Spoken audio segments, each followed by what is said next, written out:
Period के 25वें दिन के बाद से इन 5 अंगों में आपको दर्द हो रहे हैं तो आप समझ जाओ कि आपको प्रेगनेंसी हो चुकी है। कौन कौन से अंग है, चलिए वीडियो में आगे बढ़ते हैं। वीडियो में आगे बढ़ने से पहले फ्रेंड्स आपसे केवल एक रिक्वेस्ट है कि मेरे चैनल पे नए हो तो चैनल को जरूर सपोर्ट कीजिए, जल्दी से जल्दी 50 के करवाइए, उसके बाद आगे कुछ और आपके लिए इनाम रखा हुआ है। तो यहाँ पे फ्रेंड्स आपका जो अंग है, कौन कौन से अंग में दर्द होगे, सबसे पहले आपको जानते हैं फ्रेंड्स कि जब आपका पीरियड आता है, पीरियड के बाद आपका ओवुलेशन होता है, ओवुलेशन होने के बाद आपका इम्प्लांटेशन होता है। अब थोड़ी सी बात यहाँ पे एक बात और मैं बताऊं कि जो ओवुलेशन होता है, जब ओवुलेट करते हो तो ओवुलेशन के कितने दिनों के बाद आपका इम्प्लांटेशन होता है, क्योंकि बहुत ज्यादा कंफ्यूजन इस बात का है कि ओवुलेशन के कितने दिनों के बाद आपका इम्प्लांटेशन का प्रक्रिया शुरू हो जाता है। तो ओवुलेशन जब होता है तो अगर आपका पीरियड 28 दिनों पे और 30 दिनों पे आता है तो आपका ओवुलेशन 14वें दिन और 16वें दिन हो जाता है। तो यहाँ अंडा जब फर्टिलाइज हो जाता है तो ये क्या होता है, कई सेल्स में डिवाइड होता है। कई सेल्स में डिवाइड होने के बाद ये ब्लास्टोसिस्ट बनाता है। ब्लास्टोसिस्ट वहां से निकल के आपके फ्लिपियन ट्यूब में जाता है। जब ये फ्लिपियन ट्यूब में जाता है वहां पे एक एंडोमेट्रियम की दीवार हर महीने तैयार होती है। जो एंडोमेट्रियम की दीवार आपकी तैयार होती है, ये हर महीने की प्रक्रिया है कि एंडोमेट्रियम की दीवार वहां पे तैयार होती है और अंडा, ये दो चीज हर महीने बनते हैं। जैसे कि पीरियड आते हैं ना, वैसे ही एंडोमेट्रियम की दीवार और अंडा, ये दो चीज हर महीने आपकी बॉडी में जो है ऑटोमेटिक बनते हैं, क्योंकि इसी से एक महिला को प्रेगनेंसी होती है। प्रेगनेंसी जब नहीं होगी तो एंडोमेट्रियम की दीवार धीरे धीरे सेड आउट होने लगेगी और अंडा फूट जाएगा, और जब अगला पीरियड आएगा उसमें ये सारा चीज बाहर जो है अंडा फूटता है। तो यही जब अगला जो आपका पीरियड का डेट आता है तो उसी में ये अंडा और एंडोमेट्रियम की दीवार हर चीज जो है आपकी बाहर निकलने लगती है, साइकिल में सारा चीज बाहर निकल जाती है। तो ये हर महीने की प्रक्रिया होती है, कोई एक महीने की प्रक्रिया नहीं होती है। उसके बाद क्या होता है कि वहां पे धंसने, ब्लास्टोसिस्ट बना के वहां पे धंसने के लिए जाता है। तो जब वहां पे धंसने के लिए जाता है 5 से 6 दिन लग जाते हैं। अगर आपके पीरियड की साइकिल 28 दिन की है तो यहाँ पे 6 दिन लग जाएंगे। तो आप यहाँ पे कैलकुलेट करो कि 14 दिन और 6 दिन कितना दिन हुआ, तो आपको 20 से 21 दिन में आपका इम्प्लांटेशन की प्रक्रिया शुरू हो जाएगी। यहीं पे अगर पीरियड की साइकिल 30 दिन की है तो आपका ओवुलेशन 16वें दिन हो गया।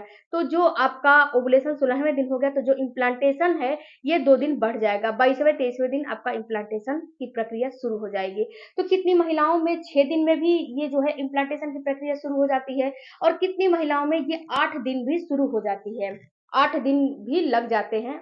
तो अपनी बॉडी जैसे कि हम जैसे कि हर महिला की पीरियड की साइकिल अलग अलग होती है, उसी तरह पीरियड का जो है ओवुलेशन है वो भी अलग अलग होता है, और उस ओवुलेशन के डेट पे ही आपका इम्प्लांटेशन भी अलग अलग होता है। तो ये कोई जरूरी नहीं है कि सबका ओवुलेशन एक जैसा हो, ये कोई जरूरी नहीं है। सबका ओवुलेशन और सबका इम्प्लांटेशन अलग अलग होता है। तो इस चीज को आपको, जैसे कि आपके पीरियड की साइकिल बढ़ेगी वैसे ही आपका ओवुलेशन और इम्प्लांटेशन का साइकिल भी, डेट भी बढ़ जाएगा। तो इस चीज को आपको समझने हैं। अब जानते हैं फ्रेंड्स कि आपको कौन कौन से अंगों में पेन होंगे। तो सबसे पहला जो अंग है वो है आपका पेट। आपके पेट के निचले हिस्से में जहां आपका ओवरी है, जहां आपका ओवरी है, फ्लिपियन जो ओवरी है, वहीं पे आपको हल्का फुल्का पेन होने लगेगा। एक महिला में 2 ओवरी 2 फ्लिपियन ट्यूब होते हैं, एक लेफ्ट एक राइट। जो ओवरी होते हैं एक लेफ्ट, अंडा रिलीज होगा वहीं पे आपको पेन होने लगेगा। यानी प्रेगनेंसी हो जाएगी तो पर्टिकुलर आपको पेट के निचले हिस्से में पेन होने लगेगा, दर्द होने लगेगा। और बहुत सारा कमेंट इस बात पे भी आता है कि जो मेरा दर्द होता है, जो मेरा पेन होता है बहुत ज्यादा होता है। तो डियर, ये जो पेन होता है बहुत ज्यादा बिल्कुल भी नहीं होता है, बहुत ही माइल्ड होता है, बहुत ही कम होता है, बहुत ज्यादा ये दर्द नहीं होता है। बहुत कम समय के लिए बिल्कुल ही सुई के चुभन के जैसा ये दर्द होता है, बहुत ज्यादा दर्द नहीं होता है। तो पहला दर्द आपको पेट के निचले हिस्से में पे होने लगेगा। दूसरा दर्द आपको ब्रेस्ट में होने लगेगा, जो आपका ब्रेस्ट है उसके निप्पल वाले एरिया में आपको पेन होने लगेगा। और ये आपको जो ब्रेस्ट का निप्पल वाला एरिया है बिल्कुल वहां पे ब्लैकनेस, डार्कनेस और बिल्कुल वहां पे डलनेस महसूस होने लगेगा। और ये फ्रेंड्स जो दर्द जो मैं बता रही हूँ, ये दर्द की फ्रिक्वेंसी कम नहीं होती है, ये दर्द की फ्रिक्वेंसी बिल्कुल ही बढ़ती जाती है।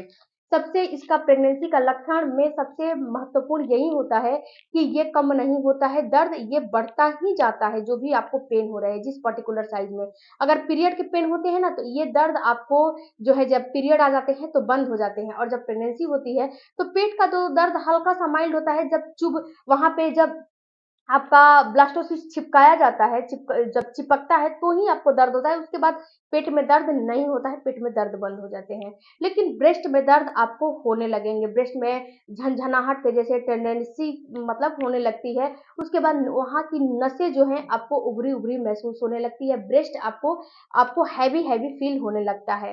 इसके साथ-साथ आपको जो तीसरा आपको जो लक्षण होगा वो आपके सर में होगा। आपका जो सर है बिल्कुल हैवी-हैवी और भारी-भारी महसूस होने लगता है। आपके सर में दर्द जो है बहुत ज़्यादा होने लगती है और हैवीनेस बहुत ज़्यादा होती है और दर्द भी बहुत ज़्यादा होते हैं। कितनी महिलाओं को तो चक्कर भी आने लगते हैं, चक्कर की समस्या बढ़ जाती है जब उनको प्रेगनेंसी हो जाती है। तो इसके साथ-साथ फ्रेंड्स आपको जो चौथा दर्द होगा वो आपके पैरों में क्रैम्पिंग होने लगेगा। जितने भी आपके जॉइंट्स हैं वहाँ पे आपको पेन होने लगेंगे, जैसे कि आपके कमर हो गया, आपके जो है पैर हो गए, आपके जो आपका घुटना हो गया, वहाँ पे हो गया, ये सारे जॉइंट्सों में आपके पेन होने लगते हैं क्योंकि यहाँ पे प्रोजेस्टेरोन हार्मोन, एचसीजी हार्मोन बिल्कुल बढ़े हुए होते हैं और ये सारे हार्मोन जब बढ़ते हैं तो आपकी बॉडी बिल्कुल वीक होने लगती है, लेथार्जी होने लगता है, आपको वीकनेस होने लगती है। उसके साथ-साथ आपको जब प्रेगनेंसी हो जाती है तो आपको ऐसा महसूस होता है कि मेरी इम्यूनिटी ही जो है वीक हो गई है।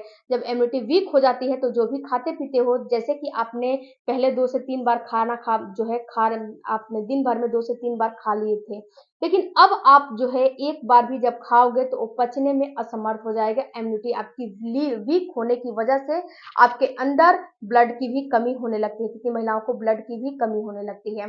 तो अगर आपको जॉइंट्सों में पेन हो रहे हैं तो आपको समझना है कि आपको प्रेगनेंसी हो चुकी है, आप प्रेग्नेंट हो चुके हो। उसके साथ-साथ फ्रेंड्स आपको ऐसा महसूस होगा कि आपको जैसे कि नोज़िया, उल्टी, वॉमिटिंग जैसा फ़ील होने लगेगा। तो अगर आपको ऐसा महसूस हो रहा है कि मुझे उल्टियाँ हो रही हैं या फिर नोज़िया हो रहा है, वॉमिटिंग हो रही है या फिर नोज़िया, उल्टियाँ नहीं हो रही है और सुबह-सुबह के समय ऐसा महसूस हो रहा है कि आपका मूड स्विंग हो रहा है, आप ब्रश करने जा रहे हो तो मुँह में बिल्कुल खट्टी डक जो है पानी भर जा रहे हैं, खट्टे-खट्टे ऐसा महसूस हो रहे हैं कि अब जो है मुझे उल्टियाँ हो जाएगी, ब्रश को मैं ना करूँ। तो ये सारे लक्षण आपके प्रेगनेंसी के होते हैं, इसका मतलब है कि आपको प्रेगनेंसी हो चुकी है। इसके साथ-साथ फ्रेंड्स आपको जो आपका पैर है बिल्कुल ही काम करना बंद कर देगा, आप पहले जैसा काम नहीं कर सकते हो, आपकी बॉडी बिल्कुल वीक हो जाएगी, लेथार्जी होने लगेगा। इसके साथ-साथ आपका जो जीभ का टेस्ट है वो भी चेंज हो जाएगा। तो ये सारे अगर आपको लक्षण दिख रहे हैं पीरियड के 20-22 दिन के बाद से ही, तो आप बिल्कुल ही 100% श्योर हो जाओ कि कहीं न कहीं आपको प्रेगनेंसी हो चुकी है, आप प्रेग्नेंट हो चुके हो और आपको जो है आगे का जो पड़ाव है उसको पार करने हैं। आपको इम्प्लांटेशन के समय कोई भी गलतियाँ नहीं करना है, कोई भी ऐसा काम नहीं करना है जिससे कि आपका इम्प्लांटेशन फेलियर का जो है समस्या हो। तो आई होप फ्रेंड्स कि ये वीडियो से आपको कुछ नॉलेज मिला होगा, तो चैनल को सब्सक्राइब कीजिएगा। मिलती हूँ अगले